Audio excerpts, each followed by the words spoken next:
What was happening, and it's like a lot of societal changes, there's a groundswell, and something happens to tap into that groundswell.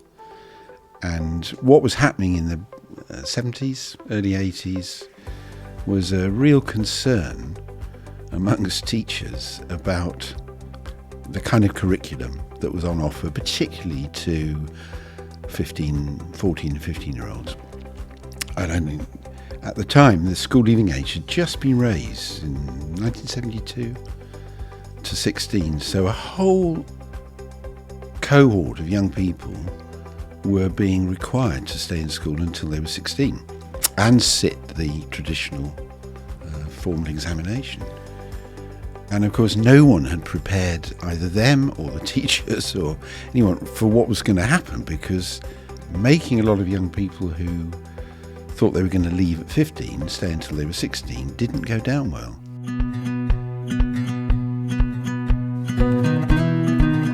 Welcome to this edition of ASDAN's Cross-Sector Lab podcast. We're welcoming Roger White, who was one of the team that founded ASDAN 35 years ago.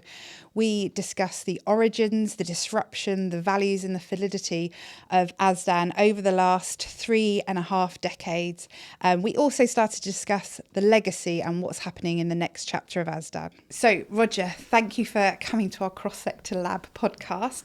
Pleasure. I'm going to ask you a few questions in a moment, but it would be really amazing if you could share why you founded ASDAN. Yeah, that's an interesting question. And the answer is I didn't, if I was being completely honest, because no one person could either claim responsibility or take responsibility or whatever for founding it.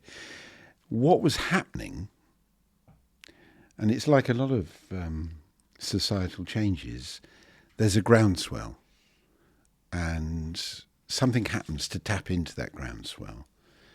And what was happening in the 70s, early 80s, was a real concern amongst teachers about the kind of curriculum that was on offer, particularly to 14 and 15-year-olds.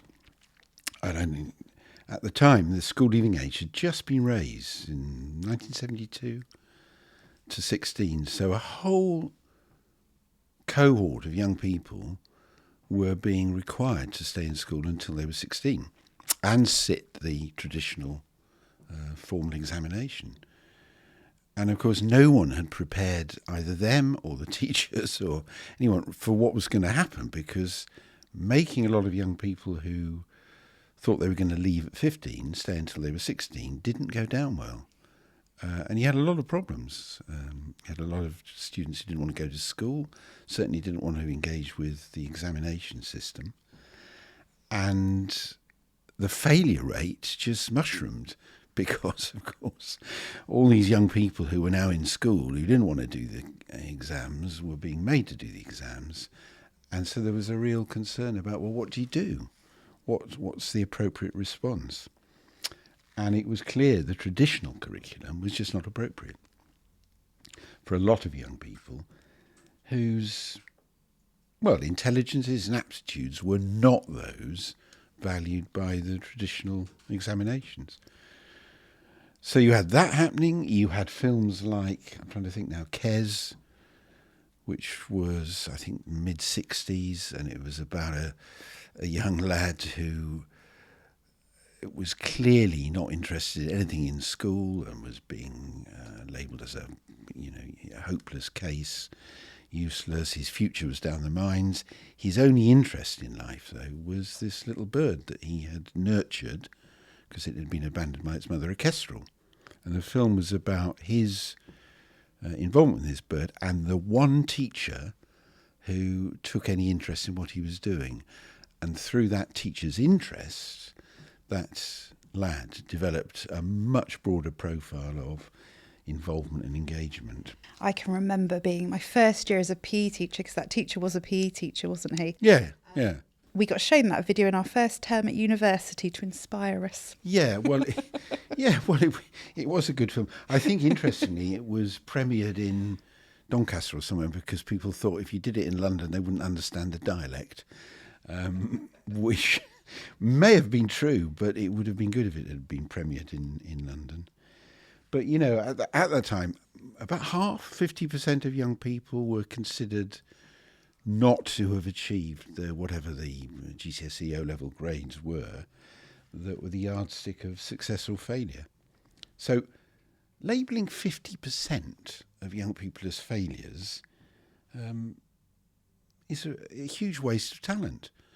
And if you're a teacher in a school, you've gone into teaching because you want to make a difference and you want to, improve people's lives, the thought that half of your children are going to be labelled failures is kind of a bit of a shock.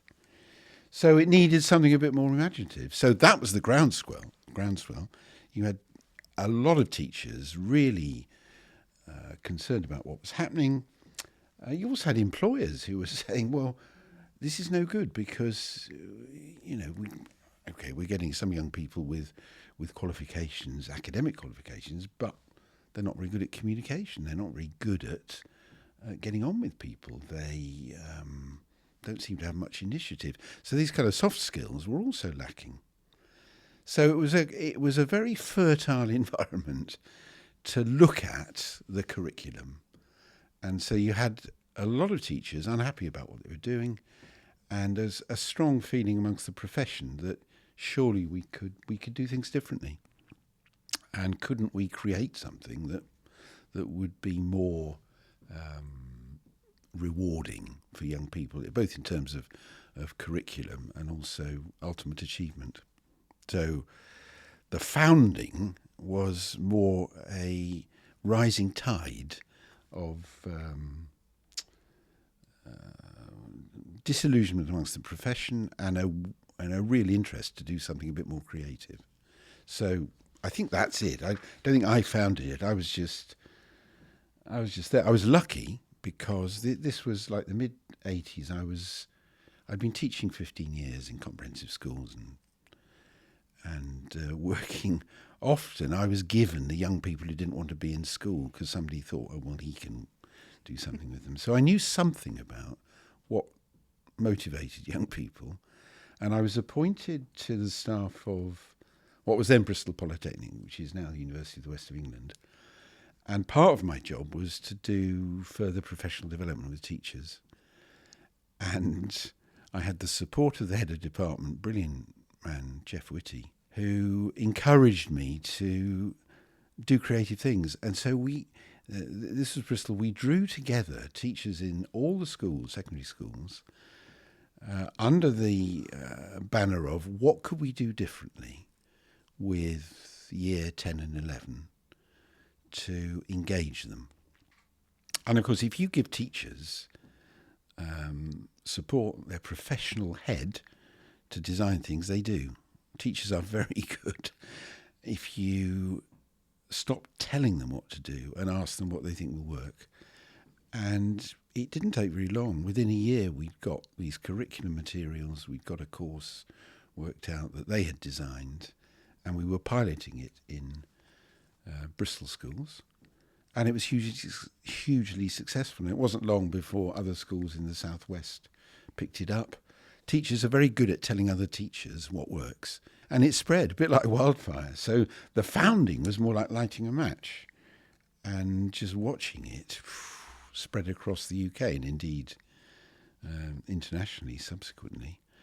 So the founding bit was probably the match bit. I don't think I did very much apart from make cups of tea so teachers could, have refreshments while they were working on this. I was just the catalyst. Everything needs a catalyst to start a journey, doesn't it?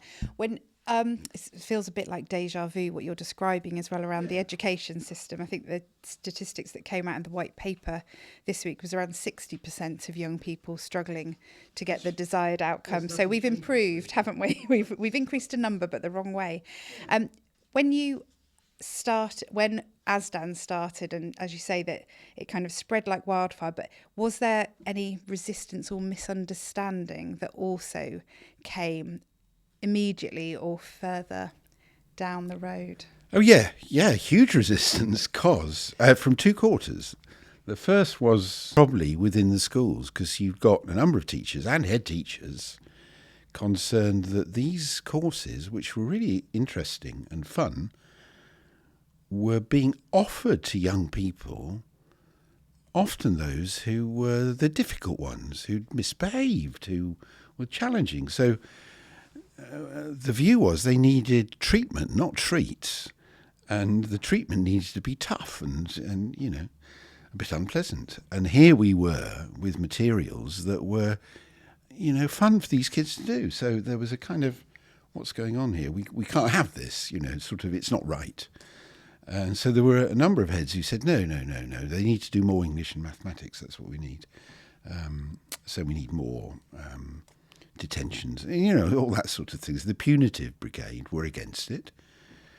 And interestingly, you had the local authority, not all, but some directors of education who were also against it because, of course, then LEAs were all powerful. So this is like 30 years ago, isn't it? 40 years ago. And it was them that did curriculum development. How could teachers dare to presume that they could do it? So there was a reaction from people running education authorities going, no, our job is curriculum development. Your job is to do what we tell you to do. And so certainly in Bristol, it was tricky because at one point, the then Director of Education sent a letter around to all the secondary schools saying, thou shalt not do ASDAN. Thou shalt do the local authorities' curriculum initiative. And at that point, you think, oh, that's not good. But fortunately, the teaching profession is, as ever, quite creative. And there were a number of head teachers who said, no, actually, we're not going to do what you tell us to do because we know this works and it works really well. So we're going to carry on doing it. And they showed that it did work because what was happening in the schools running it was they had more motivated young people, they were getting better exam results, the whole thing was completely positive. So, of course, within a year, the LEA rescinded this ban and came on board. But those were the two main oppositions to it. It was not an easy ride to start with. No, and I think that's that we're just in a space at the moment as well as an organisation where we've kind of coming through another phase of that happening and hopefully coming out the other side of that as well as people are now asking to know more about ASDAN again, which has been a really positive thing. So over the last 3 or 4 decades, education has changed a bit like a boomerang, hasn't it? It's gone one way, then it's come back again. But where ASDAN has had to evolve, do you think it's been able to do that without losing its soul and its real purpose? Yeah, I think it's still true to the original kind of values that drove it, they're very simple. They're things like trust teachers, trust the profession, give the profession the opportunity to take the lead and create and be initiative, and it'll come right. Teachers don't give away qualifications. They're not going to, pass kids that don't deserve it. They are ever professional, and their judgments are, based on years of experience. So that's the first thing, which I think hasn't changed, and the view that every learner matters. Most teachers go into teaching because they want to make a difference. And they want to make a difference to all children, not just 1 or 2 hand-picked high flyers. That hasn't changed. And I think that is underpinning everything that ASDAN does. That, of course, you've got the demands and the requirements of universities, but you've also got young people who are never, ever going to get to Oxford or Cambridge, who also matter. And not just because they might be cogs in the financial system that we're all part of, but because they're human beings.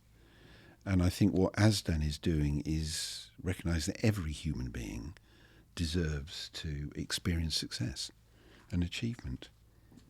And the other thing it does in the process of doing that is it involves pupils. And if you involve children in their learning, you get powerful responses. We've been doing a lot of work. We've just established a learner council and ambassadors from across the schools, because we want them. We need to learn from them still and constantly, as well as the teachers and the special interest groups with teachers that we've set up. But really understanding, what does agency look like in a learner in 2026?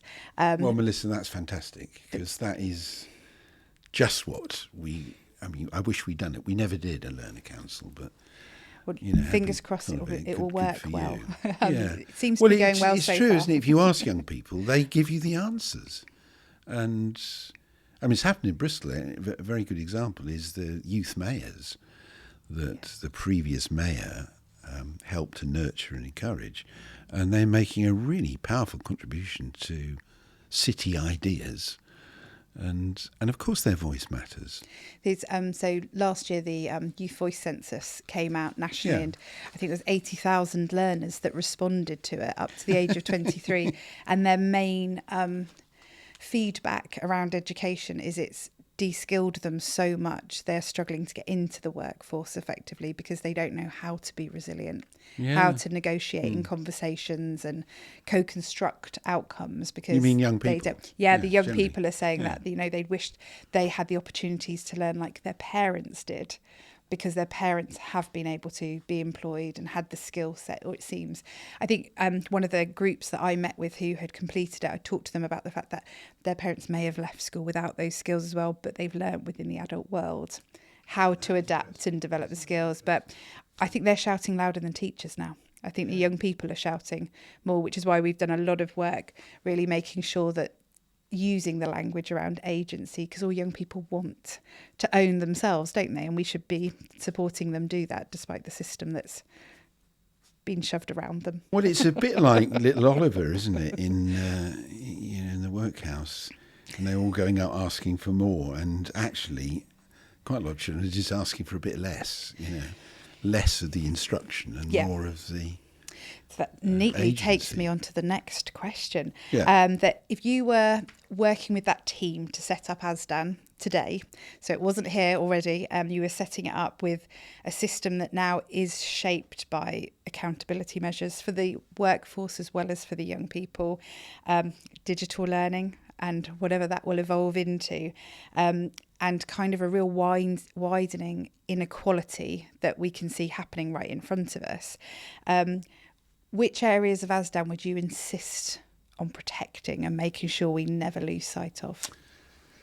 Right, gosh. Well, you mentioned the digital learning. I think there's a huge opportunity here, and I'm slightly worried at the reaction of governments to... There's a kind of social panic, isn't there, about social media and young people's involvement with it. And we've seen what's happened in Australia with the banning of the use of phones and so on. And somehow, as teachers and as young people, we need to engage them with it. We need to see this as in 10, 20 years' time, you don't know what the world's going to be like, but it sure is going to be dominated by what we call social media. Yeah. And unless we as adults, stop being frightened by it, and of course it is frightening, but we need to be bigger than that and say, right, well, let's find ways and explore ways in which we can incorporate this in the learning. Because, it's a huge opportunity, isn't it, at a very practical level. If you've got every child in a classroom with a phone, what are the capacities for instant research and... it's not just phoning their friends or chatting, it's looking up information and research. I just think they're huge. So I think we shouldn't be frightened about the digital learning. And so if I was involved with ASDAN, it would be looking at that as an opportunity, not a threat. So we agree. We think it's really important that we can support that. And with ASDAN's model of courses that can be contextualised, it's a brilliant space. Even with AI, for learners to learn how to inquire safely and use information proactively. I think ASDAN's got a real... Yes. Yeah, I'm sure it has, with all the creative involvement in the profession. But you asked about accountability, which I think is, as important as the digital learning, because it's something about having courage to challenge the current framework, because we have a model which pretty much has been in place for 150 years, and the model almost guarantees half our children are seen as failures. I mean, we've had the recent Becky Francis review, which is going to push the E back out of the framework, rightly so, because less than 50% of young people achieve what's considered good pass. Right. This is half our young people are failing. Now, if you were owned a company with a production line where 50% of the goods coming off it were faulty, you wouldn't say, well, it must be something wrong with the goods, the constituents of the goods. You might say, there's something wrong with the production line. This is serious. And you would look at what was happening higher up, not blame the goods. But we blame the goods. We look at children and say, well, you're a failure. You haven't got what we said you needed to get. And everyone accepts this as a sort of, oh, well, that's how it is. It's not fair, but, And we need to have the courage to almost say it is madness. These emperor's new clothes of this qualification examination system we have put in place is just rubbish. It does not do what we need for the 21st century. And we need something instead of it that is much more positive. We need to find a way where all young people leave school with a sense of achievement, not 50% feeling they failed. It's just stupid. And it's wasteful. And it is madness. But we don't seem to have the courage to ask that question because, of course, there are a lot of vested interests, ranging from the university sector to the examination board, of which ASDAN is one, to people who've put their whole lives into structuring this. So it is really difficult. But it is bonkers that 50% fail. And what is even more crazy is that we have other countries that compare very favourably to us, and we don't say, oh, I wonder why they're doing things differently.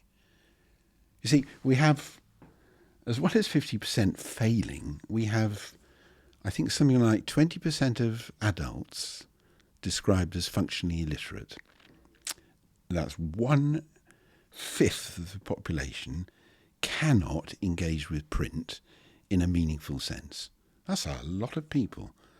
That's more than 10, 12 million people who cannot read effectively. Now, that's sad at one level, but it's profoundly wasteful at another. But the figures are huge. And why is it, we ought to ask, that countries like Finland, other Scandinavian countries, have a figure that is much, much lower? What is it they're doing? The answer is possibly to be found in early years education, which is, in the UK, we think it's really important that children learn to read almost as soon as they can walk.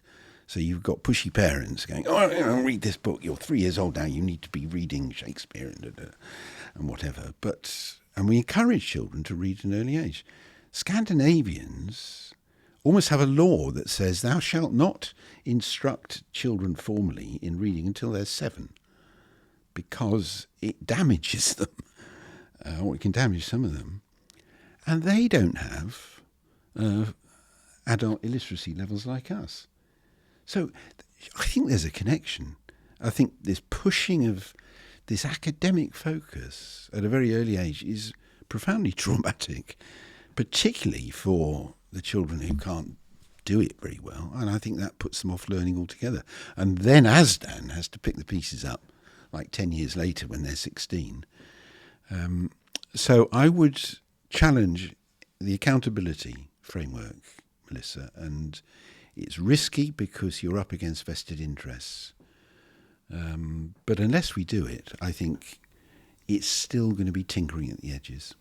And I think that's why we've kind of taken an attitude that we need to really think about our members that we have already and use them as an evidence base properly with new research that shows that. So even I'm doing a doctoral study at UE myself around the impact of just what you've talked about, the neural pruning of young people and their ability to sustain learning. Neural pruning because they're being forced into a learning system or type and style that removes the plan, do, review basically that ASDAN gives. So we're trying to look at many different ways on how we can evidence it, not for ASDAN necessarily, but so that curriculum change and reform, if that's what it wants to be called, moves away from that wonderful analogy of the factory conveyor belt, that there needs to be something different, and it might need to have different tracks, that conveyor belt, for different So what's learners. the opposite for phrase to neural pruning? What would you want to see?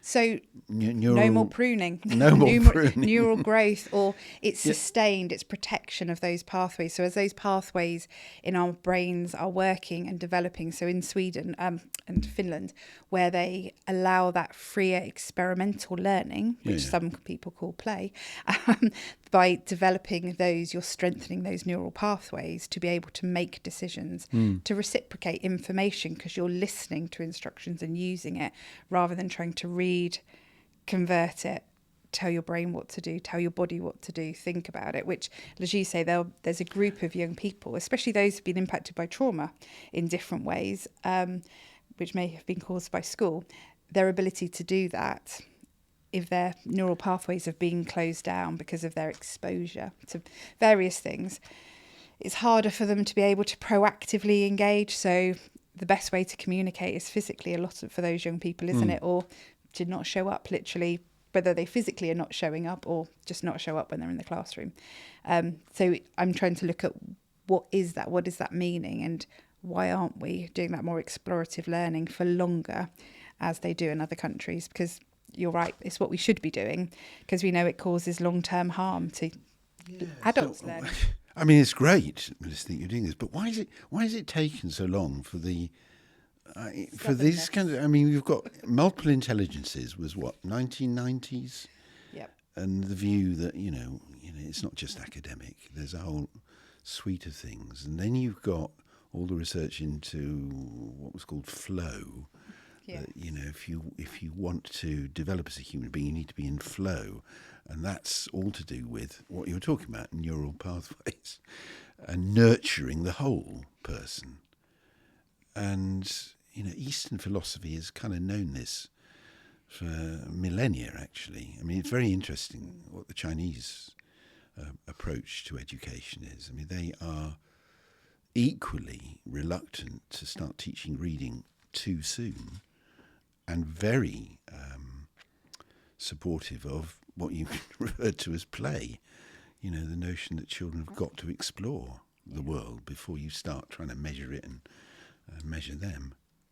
So I'm fascinated by this. So when do you produce the dissertation? This will be a bestseller. I've still got 4 more years, because I'm tracking 3 years. I'm tracking a group of students, tracking them from year 6 into year 7 to look at relational disenfranchisement as well, because as parents you spend all your time saying, I want to know why their year 6 teacher isn't the same teacher all year, and then they go and get exposed to 20 or 30 teachers when they go into secondary school. And where we've said, we've had that one adult, that trusted adult, we take them away, and 7 weeks later they're exposed to a very different environment and expected to have the skill set to process in those different ways. 30 different adults asking you to process in a different way, because as teachers you teach the best way you can.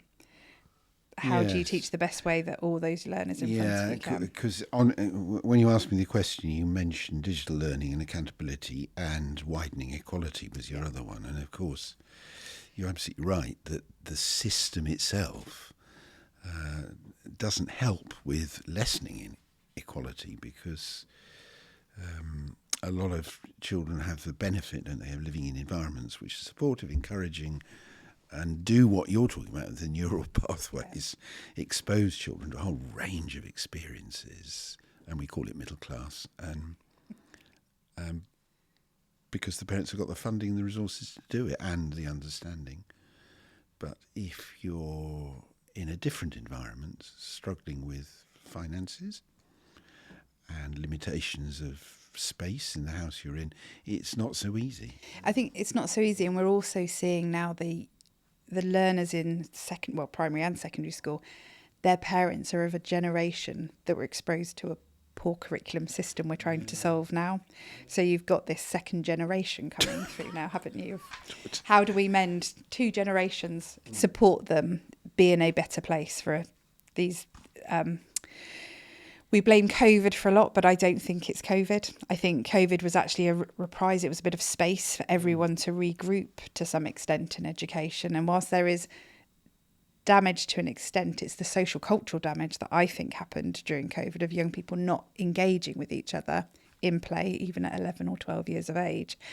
What's then happened if we put even more robust, if I want better words, assessment systems in place, and we've got a group of children that actually have learnt to learn in a different way because they weren't in education all the time. And we've kind of missed an opportunity, I think, to have changed the way we were delivering once they came back into schools. Yeah, I think that's true, and I think we have. But, I mean, fortunately, there has been a curriculum review, which is the first step in reshaping things. So the removal of the EBAC, I think, helps, and the recognition that, you know, the creative arts, music, art, drama, dance, all those things matter, is beginning of the pendulum coming back. I'm a great believer in pendulums. I used to teach science, and I always believed that if you had a pendulum that went up there, eventually it would swing back. It's taken a long time, but it feels like the work that you're doing and others are beginning to push this pendulum in the other direction, finally. Fingers crossed. So well done. I think another dimension, and I'm sure you're onto this, is the whole university edifice and what counts as valuable. And at the moment, we have a system, not unique across the world, but fairly special, with the Russell Group universities, dominated by Oxford and Cambridge, requiring certain qualifications in order to get in, and you've got to get certain points, which, of course, drives the whole system underneath it to focus on the achievement that is going to be counted.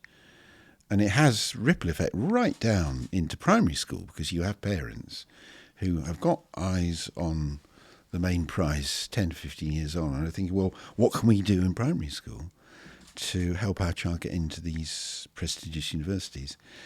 And what I think we could find is a lot of allies in these prestigious universities for the notion that, hang on, it isn't just academic stuff that we want to value, because, you know, Oxford and Cambridge are 2 good examples. You don't get Nobel Prizes by following the edicts of others. You get Nobel Prizes by being creative, by asking questions that no one has thought of asking and are not afraid to pursue. And we were quite lucky. Last year in Southampton University, we're doing a piece of work around EPQ and talking about best practice, and they talked about ASDAN at that conference, which was brilliant. And one of the things we've developed, which we'll launch in September, is the HPQ and FPQ for exactly the reasons you're saying, that we want young people to know how to research and reflect effectively from the age of 12, 13, which is probably a really sound age to be able to start thinking about that. And part of it is around supporting apprenticeship journeys, because, you know, you need to be able to demonstrate those independence skills in your thinking. And I also think when a young person's choosing options at year 9, actually, if they were doing an FPQ, the foundation project qualification, at the same time, they could demonstrate a real exploration of why they're choosing those options, why they are looking at specific areas that, and hopefully then identify again that agency in their own learning of understanding, I'm not just doing this because I'm passionate about it. I might actually feel there's something more in my life about it.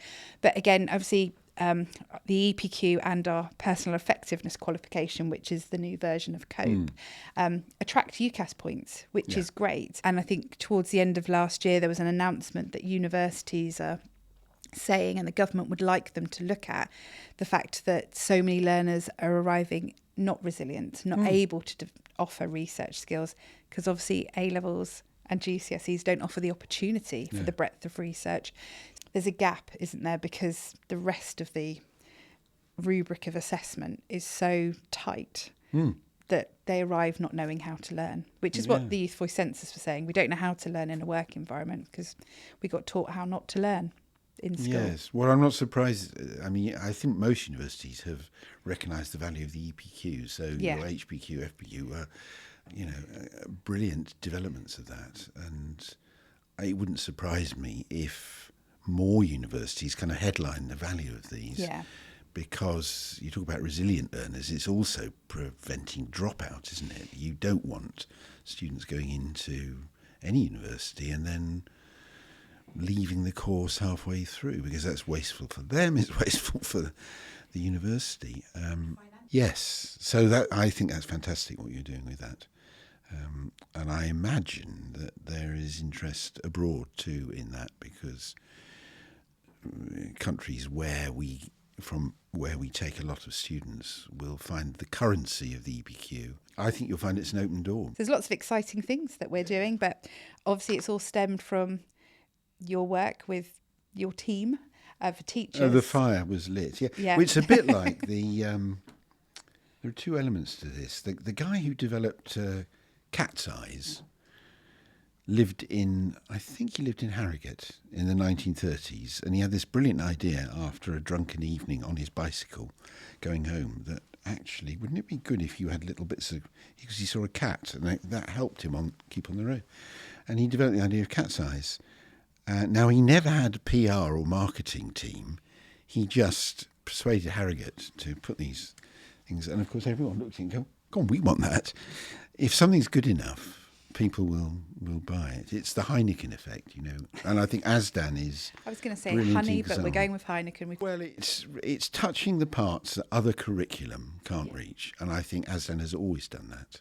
And we talk now a lot to schools about with the DNA in their education. Yeah. If ASDAN is something they thread through, then English is an easier space for these young people to access. So is maths, because they've got those inquiry skills. Absolutely. And they've developed them. Yeah. And they're braver learners as well. And there's enough evidence actually to support that, Melissa. We did some research in the early days on the impact on maths and English GCSEs of young people who are doing the COPE qualification. Yeah. And surprise, surprise, it had a very positive impact on their performance. Well, it's not a surprise. If you get a sense of achievement in one area, it is bound to motivate you in others. And I think that's what ASDAN is about. It's just trying to find the one thing or the two things or several things that will fire up young people and get them back into thinking this is and great. Helping them recognise the skills they're learning in that space are the same skills they need in that English classroom, because they are the same skills. Yeah, if you can do that, that's the five-card trick. That's brilliant. And that's what we're trying to work on with so the special interest groups, which is the network of ASDAN, bringing that back to life. Our education development partners, so what were relationship managers, they are now education development partners, so they're working with the schools to develop this is how our course is. What do you need? Can we give you a solution to support that? And the special interest groups have been started, I think in September time they started, and they're being attended well. We've got one for the criminal justice system as well, which has been great, because what we've learned from that is around the digital barriers within prisons. But then we've taken that so is there a solution we need to find? So we've been able to find another charity that puts devices into prisons that are safe and shut down, but our course could be delivered on it. So we're still finding a way, because we want to make sure those young people and older people who are going to apply for probation, they need some skills to be able to do that. And then if they do move on and resettle into their community, to reduce that rebound, we want to is there a way that by doing our courses that could support their ability to find employment, feel braver in making decisions to not go back into a space that they potentially have been in before. Brilliant. Another fantastic. Roger, thank you so much for your time and joining us on our podcast. I think it's given me a lot of insight myself, so I'm hoping that anyone watches the podcast will also gain hugely from your experience with ASDAN, but your wider experience of education. Well, thank you, Melissa. It's been a real pleasure, and I'm just so encouraged. And I have a sense that ASDAN is in very safe hands with you and is going to go on to achieve wonderful things across the world. So good luck.